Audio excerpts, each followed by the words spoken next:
Hallelujah. स्वागत है आप सबका मेरी भविष्यवाणियों की पुस्तक में। तो आइए हम आज के पवित्र वचन को पढ़ेंगे जो कि परमेश्वर के दास प्रेरित अंकुर यूसुफ नरुला जी के द्वारा लिखा गया है।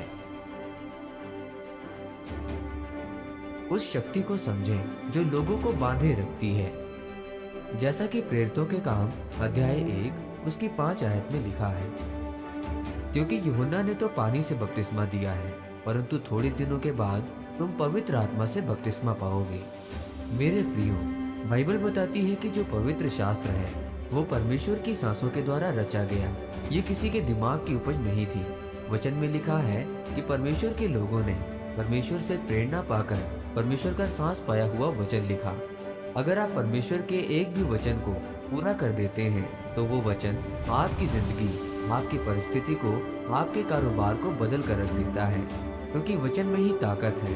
आप परमेश्वर के सांस पाया वचन को पढ़ते हैं, आप बाइबल को पढ़ते रहते हैं, आप परमेश्वर में बने रहते हैं, आत्मा में रहते हैं, तो आप मजबूत रहते हैं। अगर आप बाइबल को पढ़ना बंद कर देते हैं तो आपको अलग सी बेचैनी महसूस होती है। आपके पास सब आशीषें तो होती हैं, परंतु फिर भी आपको बेचैनी महसूस होती है। मेरे प्रियो, बाइबल कहती है कि परमेश्वर आपकी हड्डी हड्डी को जांचता है, आपकी इच्छाओं को जानता है, वो आपको तराशता है। इसीलिए आपको वचन के साथ जुड़े रहना चाहिए, क्योंकि जिंदगी आत्मिक है और आत्मिक रहने से ही पवित्र आत्मा का बपतिस्मा होगा। परमेश्वर ने कहा कि पवित्र आत्मा की बाट जोहते रहो।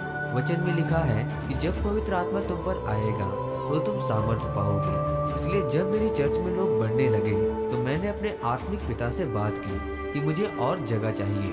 मेरे आत्मिक पिता ने मुझे कहा कि तुझे जमीन नहीं, अभिषेक चाहिए।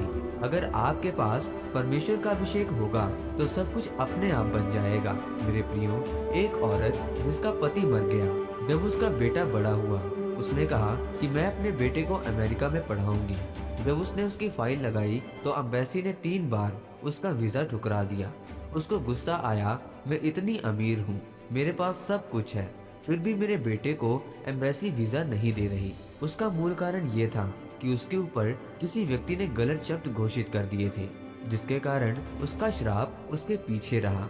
उसने कहा कि तेरा वंश कभी बाहर नहीं जाएगा, तू कभी भी सफलता नहीं देखेगी। जब आपकी जिंदगी के बीच एक श्राप काम करता है तो लोग आपके खिलाफ काम करते हैं, बोलते हैं। वचन में हम देखते हैं कि जब राजा दाऊद के ऊपर मुसीबत आई तो उसके अपने उसके खिलाफ बोलना शुरू हो गए थे और दाऊद को फिर से उन पहाड़ों की तरफ भागना पड़ा।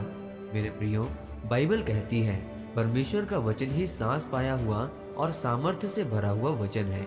अगर आप परमेश्वर के वचन के सहारे जीते हैं तो परमेश्वर आपको बढ़ाता है। जब आप पवित्रता के साथ उसके साथ और उसके वचनों को थामे रखते हो तो परमेश्वर आपको बहुत ज्यादा आशीष देता है। जिस तरह परमेश्वर ने मुझे सामर्थ्य और अभिषेक में बढ़ाया और इतनी बड़ी कलीसिया के साथ मुझे बहुत बड़े भवन के साथ आशीषित किया और अपनी महिमा प्रकट की है। आमीन।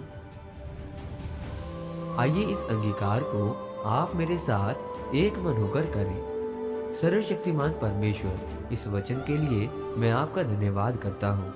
परमेश्वर, मैं ये अंगीकार करता हूँ कि मैं पवित्रता के साथ आपके वचनों को थामे रहूंगा और हमेशा आपकी बाट जोहता रहूंगा, प्रभु यीशु मसीह के नाम में, आमीन। परमेश्वर आप सबको आज के वचन के ऊपर मनन करने के द्वारा आशीषित करे, आमीन।